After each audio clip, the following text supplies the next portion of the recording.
Hello दोस्तों, हम सुशीला चतुर्वेदी अपने यूट्यूब चैनल पे आप सभी लोगों का स्वागत करती हूँ और सादर प्रणाम करती हूँ। आज मैं बहुत ही प्यारा सुंदर सा एक औशानी माता का कहानी सुनाने जा रही हूँ। बहुत प्यारा, बहुत सुंदर कहानी है, तो प्लीज़ आप सभी लोगों से रिक्वेस्ट है कि शुरू से लास्ट तक सुनिएगा, तभी अच्छा लगेगा और समझ में आएगा।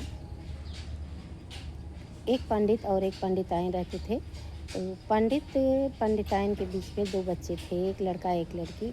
लड़का बड़ा था, लड़का का शादी हो गया था, बहू आ गई थी। बहू और बेटा दोनों संस्कारी थे, दोनों बहू बेटा बहुत अच्छे थे उनका।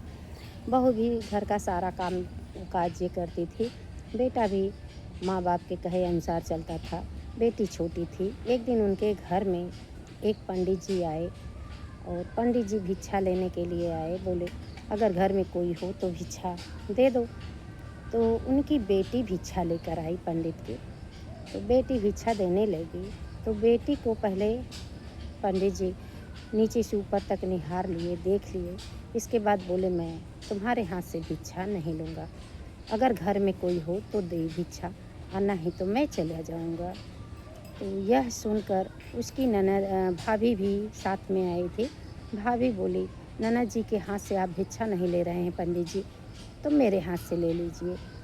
तो उसकी भाभी भिक्षा दी और पंडित जी ले लिए और लेके चले गए। बेटी रोने लगी। बेटी को दिल में ऐसा लगा कि क्या कारण है, मुझ में क्या कमी है, पंडित जी हमारे हाथ से भिक्षा नहीं ले रहे हैं। ऐसा करके वो रोने लगी। रोते रोते घर पे गई तो उसकी माँ देखी। माँ देखते ही परेशान हो गई, आखिर पंडित जी हमारे बेटी को क्या बोले कि हमारी बेटी रो रही है। पूछने लगी बेटा क्या हुआ, पंडित जी क्या बोले। बोली माँ भाभी के हाथ से पंडित जी ने भिक्षा लिया, मेरे हाथ से भिक्षा नहीं लिए। तो माँ को भी बहुत दिल में ऐसा लगा कि आखिरकार मेरी बेटी में क्या कमी है जो पंडित जी हमारी बेटी के हाथ से भिक्षा नहीं लिए। वो दौड़ते दौड़ते बाहर निकले। पंडित जी तब तक थोड़ा दूर निकल गए थे और माँ जल्दी जल्दी भाग भाग के जा रही है कि हमारी बेटी को पंडित जी सुन लीजिए, पंडित जी सुन लीजिए। और ऐसा सुनकर भाई और भाभी सब बाहर निकल के आए। पंडित जी रुके, बोले हमें क्षमा कर दीजिए पंडित जी, मैं आपको रोक दिया, लेकिन आप मेरे बेटी के हाथ से भिक्षा क्यों नहीं लिए और बहू के हाथ से भिक्षा क्यों लिए, उसका कारण क्या है। तो पंडित जी बोले इसका कारण आप लोग नहीं सुने तो ही अच्छा है।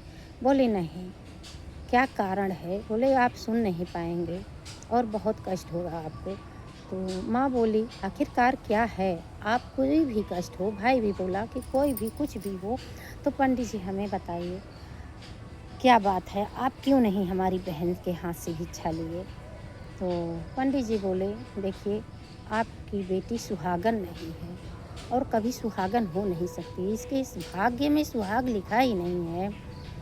तो मैं विधवा के हाथ से भिक्षा नहीं लेता हूँ, इसीलिए मैं आपके बहू के हाथ से भिक्षा लिया।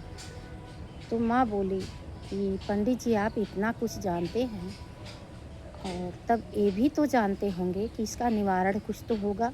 बोले हाँ निवारण तो है, बहुत कष्ट है। तो माँ बेटा बहू सबको बहुत दर्द हुआ, ऐसा सुन के बहुत तकलीफ ये लोग को हुआ। बोले आप निवारण बताइए, हम उसका निदान करेंगे। तो पंडित जी बोले देखिए इसका निवारण एक ही इंसान के हाथ में है। एक गांव में एक धोबन रहती है, धोबन का नाम है सीता। वो बहुत पुण्य आत्मा है, बहुत पुण्य कमा चुकी है इतनी उम्र में। देवी देवता देव दर्शन और औशान माता का पूजा, शिव चर्चा, भागवत कथा, एकादशी का व्रत, हर एक पर्व वो करती है। रोज़ गंगा स्नान करती है, तो वो बहुत पुण्य है। तो अगर आप उसके पास में जाएं और उस धोबन को बोलें कि जितना पुण्य कमाई है आज तक, जितना अच्छा काम किया है, जितना व्रत तप जब जितना सब कुछ किया है सब आपके बेटी को दे दे, तब तो आपकी बेटी सुहागन हो जाएगी। नहीं तो इस संसार में कोई नहीं है जो आपकी बेटी को सुहागन कर सके। बेटा बोला ठीक है मैं जाऊंगा पंडित जी अपने बहन के लिए। कुछ भी हो जाए, कितना भी कष्ट पड़े, मैं जाऊँगा। बोले बेटा वहाँ पहुँचना नामुमकिन है, बहुत दूर है। 3-4 जंगल पड़ेगा, नदी, तालाब, बावली इत्यादि सब बहुत कुछ पड़ेंगे और वहाँ पे शेर, बाघ, बहुत प्रकार के जानवर रहते हैं। लौटना बहुत असंभव है। बोले पंडित जी कुछ भी हो, हमें पता बता दीजिए, हम वहाँ पे चले जाएँगे। पंडित जी पता बताए कि आप चले जाइए दक्षिण दिशा में और 2-4 जंगल पड़ेगा, जंगल को पार करते हुए एक नदी पड़ेगी, नदी के उस पार उस धोबन का गांव है, धोबन का नाम सीता है, आप उसी के घर पे चले जाइए और वही सब समाधान कर देगी। तो बोला बेटा ठीक है मैं चला जाऊंगा।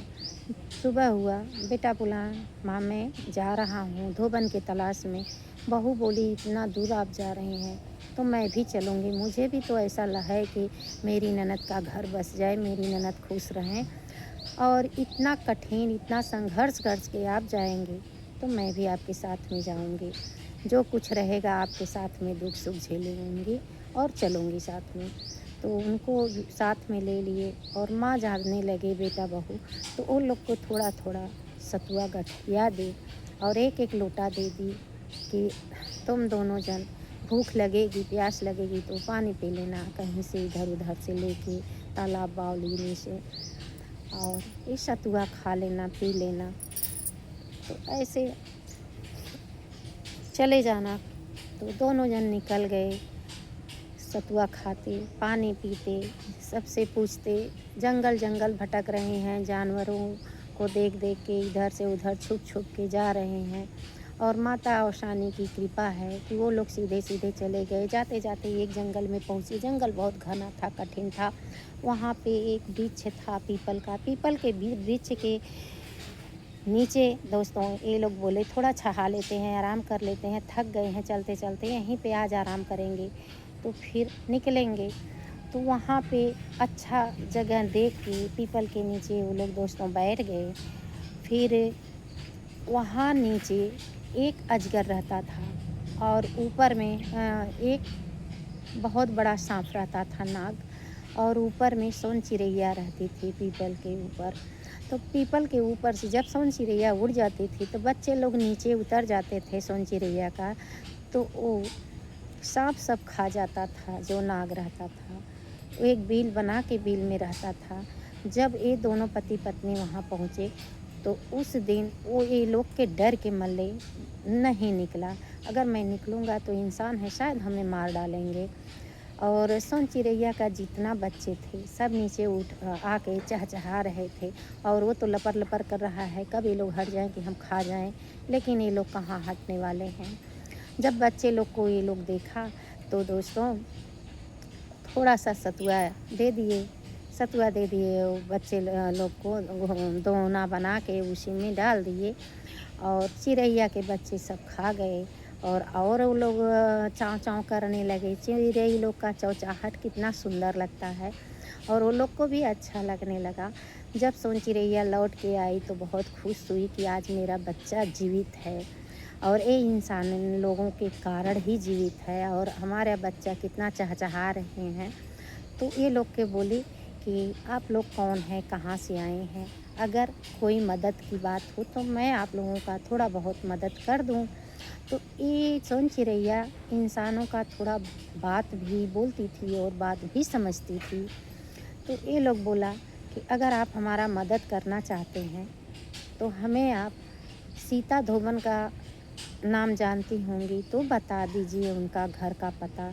बोली हाँ उनको तो मैं जानती हूँ, यहाँ से थोड़ा दूर है, एक जंगल पड़ेगा, जंगल के बाद एक नदी, नदी के उस पार उसका घर है, आप दोनों चले जाना। तो बोले ठीक है। तो ये लोग जंगल पार करके, नदी पार करके उस पार गए तो पूछने लगे सीता का घर कौन है, सीता धोबन का। तो कोई बताया, ये लोग उसके घर पे पहुँचे।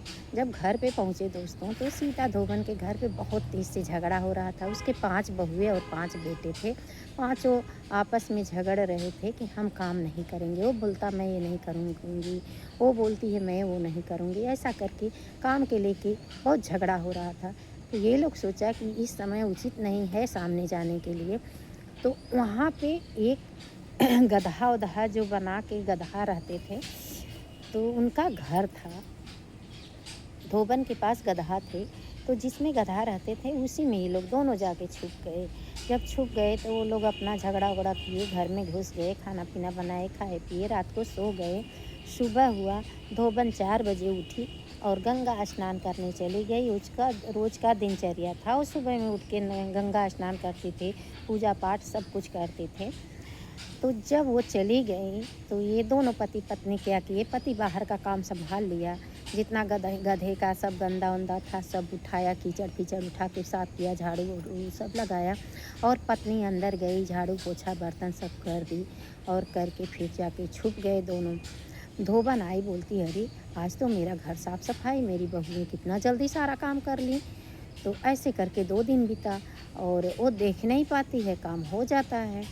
तो धोबन बोली, बहुएं से पूछी, ऐसा कौन बहू है सब काम कर लेती है? पूछी कौन किया, तुम लोग में से कौन किया या सब मिल के काम कर लेते हो? वो सब बोली झगड़ालू तो थी, पर दोस्तों झूठी नहीं थी। वो लोग सच बता दिया कि हम लोग ने कुछ नहीं किया, पता नहीं कैसे हमारा काम हो जाता है। फिर धोबन तीसरे दिन उठी, देखती है सारा काम हो गया। चौथे दिन धोबन के मन में आया, आज हम परीक्षा लेंगे कि हमारी कौन सी बहू इतनी संस्कारी हो गई है, चुपके से सारा काम कर लेती है और अपना काम का बोझ किसी के ऊपर डालती नहीं, बोलती मैं नहीं करती हूँ। तो देखूँ आज कौन काम करता है। सुबह में उठी और चली गई स्नान करने के लिए, उसको तो देखना था। गई थोड़ा दूर के बाद में वो लौट आई, रिटर्न आ गई, और पति बाहर काम कर रहा है, पत्नी घर में। जब घर में अंदर प्रवेश की तो उसकी पत्नी काम कर रही है, तब तक उसका हाथ पकड़ ली, बोली आप कौन हो, मेरे घर का रोज़ काम काज कर जाती हो, क्यों ऐसा करती हो? तो वो बोली देखिए मैं आपका काम काज कर लेती हूँ, हम लोग बहुत दूर से आए हैं, आपसे हमें मदद चाहिए। बोली आप बताओ, जो मदद चाहिए हम आपको देंगे। तो ये सब काम करने का क्या ज़रूरत है, आप ब्राह्मण हो के हमारे घर का सारा काम कर रही हैं, हम लोगों का जूठा बर्तन धो रही हूँ, झाड़ू पोछा कर रहे हैं, और वो ब्राह्मण हो के हमारे गधे का गोबर उठा रहे हैं और इतना कचरा सब फेंक रहे हैं, झाड़ू पोछा कर रहे हैं। आप लोग तो मुझे कर्जवान बना दिए, हमारे ऊपर कर्जा लाद दिए। तो बोली हम देखिए इसीलिए आए हैं कि ऐसा ऐसा था, सब बात बता ले गए बहू उनकी। तो धोबन बोली ये तो बहुत कठिन है, लेकिन आप लोग कर्जा हमारे ऊपर चढ़ा दिए, तो हम अपना पुण्य आपके ननद को ज़रूर देंगे। तो जिस दिन आपके ननद की शादी होगी आप हमें बता दीजिएगा, मैं आके उसी दिन आपके ननद को अपना सारा पुण्य दे दूँगी। अब ये लोग खुशी खुशी आ गया दोस्तों। जब ये लोग आया तो उधर बुढ़ी क्या की, उनकी माँ पंडिताइन कोई पूजा जाप कर रहा था, तो बोली हे औसानी माता, हमारे बेटे बहू जब हंसी खुशी से उधर से लौट आएंगे तो मैं तुरंत दूरिया चबवाऊँगी। तो सब बेटे बहू को लेकर दूरिया पंडिताइन ने चबवाया, पूजा किया और मान दी जिस दिन मेरी बेटी का सही सलामत सुहाग हो जाएगा, बेटी का विवाह हो जाएगा, मैं उस दिन फिर दूरिया माता जी दोहरी दूरिया चबवाऊँगी। 14 गांव से सुहागन बुला के पूजा पाठ करवाऊँगी, दूरिया चबवाऊँगी। तो ऐसा मन्नत कर दी और ये लोग ने देखने लड़का चला गया और लड़का ये लोग को जम गया। लड़का देख के शादी करने के लिए ठान लिए। उधर धोबन को बता के आ गए कि इतने न इतने तारीख को हमारी बहन की शादी है। धोबन वहाँ से चल दी, बारात आया इधर से, धोबन उधर से आई। 2 दिन पहुँचते लगा और जिस समय शादी का टाइम था, जैसे लड़की के मांग में सिंदूर लड़का डाला और लड़का तुरंत वहीं गिरा और तुरंत ख़त्म हो गया। जब वो ख़त्म हो गया तब इधर रोना पीटना चालू हो गया, पर धोबन सबको चुप कराई। देखिए आप लोग रोइए मत, हम ये लड़के को ज़िंदा कर देंगे, आप लोग चुप हो जाइए। जब सब लोग चुप हो गया तो धोबन ने बोली 1 लोटा पानी लाओ। लोग 1 लोटा पानी लाए और पानी लेके उसके पति के ऊपर छिड़की। बोली हे विष्णु भगवान, हे माता औसानी, हे शिव गुरु महाराज, हम गंगा मैया, हम आज तक जितना पुण्य काम किए हैं सारा पुण्य इस लड़के को चला जाए, ये लड़का जीवित हो जाए। दोस्तों उस लड़का तुरंत वहाँ पे उठ के खड़ा हो गया, हंसी खुशी से विवाह विदाई हो गई। और जिस समय ये लड़का जीवित हुआ उसी समय धोबन के घर में सब जितने बाल बच्चे थे उसका सब मर गए। धोबी मर गया, उसका पांचों लड़का मर गए और पांचों बहुएं अपने अपने पति को लेके रो रही हैं। सब लोग ले जा रहे हैं दाह संस्कार करने के लिए, वो लोग दाह संस्कार करने नहीं दे रही हैं, क्योंकि धोबन बोल के आई थी कि जब तक मैं आ न जाऊँ तब तक तुम लोग यहाँ से कुछ किसी को देना मत, और घर में से कुछ भी नहीं निकलना चाहिए, यहाँ तक कि कचरा भी है जो साफ़ सफाई होता है वो भी अंदर रख लेना तुम लोग। तो सब लोग लेके जाने लगे। तो उसकी बहुएं बोली कि मैं अपने ससुर को लेके जाने नहीं दूंगी, अपने पतियों को लेकर नहीं जाने दूंगी, क्योंकि जब तक मेरी सास नहीं आ जाती हैं, वो बोल के गई हैं। तो आते आते उनकी सास जब आ रहे थे तो जंगल में एक जगह सब स्त्री बैठ के माता रानी का पूजा कर रहे थे, दूर-दूरिया चबवा रहे थे। तो धोबन भी वहाँ बैठ गई और सानी माता का पूजा सुनने लगी और बोली, हे माता, हम तो जितना पुण्य काम किए थे उतना हम उस लड़की को दे दिए, तो हे माता आज से हम फिर दूर-दूरिया चबवाएंगे और गंगा स्नान करेंगे, एकादशी व्रत करेंगे, शिव चर्चा कराएंगे, भगवान भोले का पूजन करेंगे और रोज़ गंगा स्नान करने जाऊंगी। तो हमारे घर में सकुशल सब लोग रहे, हमारे घर में किसी प्रकार का विपद और दुखद कोई समाचार हमें ना मिले सुनने के लिए, ऐसा मान रही है। वो लोग बोली, बहन क्या है आप ऐसा ऐसा क्या बोल रही हो? तो बोली, देखिए अवसानी माता का महिमा अपरंपार है, ऐसा ऐसा है। तो वो लोग बोली, ठीक है, ये इसमें से चना और गुड़ लाही ले जाइए, अपने घर में जितना जन है सबको आप खिला दीजिए। वैसे तो अवसानी माता बहुत महिमा उनका अपार है, आप उनको खिला दीजिएगा, सब लोग ठीक हो जाएंगे। जब आई देखती है धोबन तो सब लोग मरे पड़े हैं, उनका पांचों बच्चा, उसका पति, सबको दूर-दूरिया जो चबवाए थे, लाई चना मिला था, सबके मुंह में डाली और सबसे प्रार्थना की माता रानी से, और मुंह में डालते हुए सब लोग उठ के बैठ गए। जैसे माता रानी का प्रसाद पड़ा वैसे सब बच्चे और सब लोग उठ के खड़े हो गए और बहुत खुश हुए सब लोग। और धोबन का दिनचर्या था जैसा वैसा स्नान करने लगी, पूजा पाठ करने लगी और पूरा गांव के लोग को बुला के दूर-दूरिया चबवाई, पूजा की और सानी माता का हर गुरुवार को पूजा करने लगी, दूर-दूरिया चबवाने लगी। तो अवसानी माता जैसे उस बेटी की सुहाग लौटाई और जैसे धोबन का बच्चा और जैसे लौटाई पति लौट आए, वैसे माता रानी सबकी रक्षा करें। बोलिए अवसानी माता की जय हो।